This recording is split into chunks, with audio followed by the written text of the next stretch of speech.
Earl Romer created an early temperature scale that had 7.5 correspond to the freezing point of water and 60 to the boiling point. What modern temperature in Celsius would 0 on Romer's scale correspond to? So this is kind of interesting because it shows that there were other temperature scales at a certain point, or certain points, you could say, in history. Maybe there were other ones too, but this is one that it turns out eventually evolved into the Fahrenheit scale. So this scale established by Romer and wound up leading to Fahrenheit with some adjustments. But I've summarized here with kind of the key numbers for the freezing point of water and the boiling point of water at standard pressure. So I can compare Romer's scale to Celsius, because I think I'm going to need that in order to answer the question, because we're saying, hey, if it's 0 in degrees Romer, I guess, what number of degrees Celsius would that correspond to?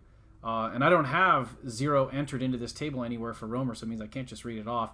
But maybe the approach that I could take to this is since these scales should relate to each other in a linear fashion, I'm just going to label here that the Celsius scale, I'm going to label Celsius as a y variable and the Romer as an x variable, and then take the perspective that really, if I think about this in terms of like points described by ordered pairs, I have the 2 points 7.5 and 0, so, and 60 comma 100, and so I'm looking at these as just xy ordered pair kind of points. And if I said like, hey, these are 2 points that define a line, what is the equation of that line?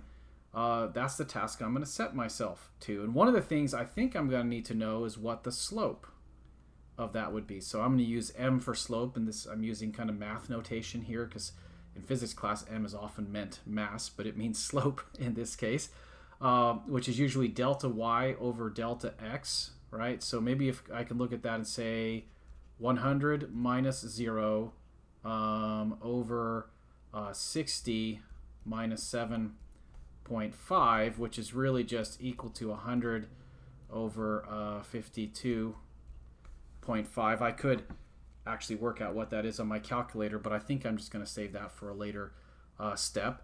The point slope form of a line is y is equal to m times x minus x naught plus y naught, where the idea is x naught and y naught together represent one of the points, really any of the points will do on that line, and I just found the slope. So in this case, if I want to find the equation of that line, I would put in the slope 100 over 52.5, and then for x naught and y naught, I can really pick either of these 2 points. I'm going to go, I think, with this first one because it has a 0 in there, and I feel like that's going to make my life easier in some way, because that'll just lead to x minus 7.5.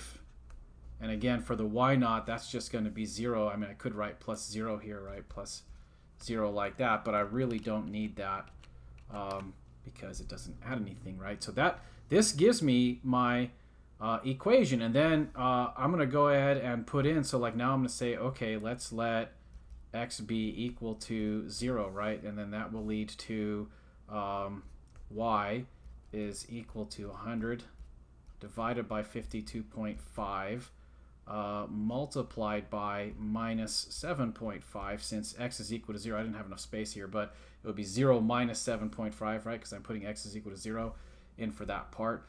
That's something I can put into my calculator. And notice that that minus sign means we're going to be at a negative temperature in Celsius, but that might make sense because Romer is maybe similar to Fahrenheit in the sense that the freezing point is above 0. So Fahrenheit it's 32, right? But for this scale it's 7.5. So that means that 0 in Romer's scale is actually below freezing. Turns out part of the history was that Romer thought that the 0 of his scale was the absolute 0. He was simply wrong, though he didn't get it right, because he thought that the absolute 0 would correspond to ice made with salt water, and so he used that to establish kind of where that 7.5 should wind up, and kind of on the basis of 60.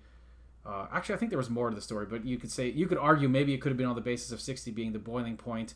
But I think there was also, like, he was looking at stuff like what is human body temperature in relation to this as well. Anyways, the result that I get though here is minus 14.2857.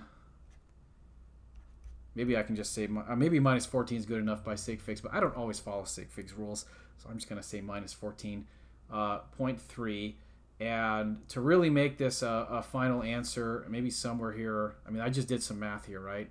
But we're really answering kind of a physical question, I think. And since we're saying what temperature in degrees Celsius, the correct final answer that I should maybe put in a box is minus 14.3 degrees Celsius. Let's check and see what the slide says. And for some reason, the slide I decided to be more exact this time.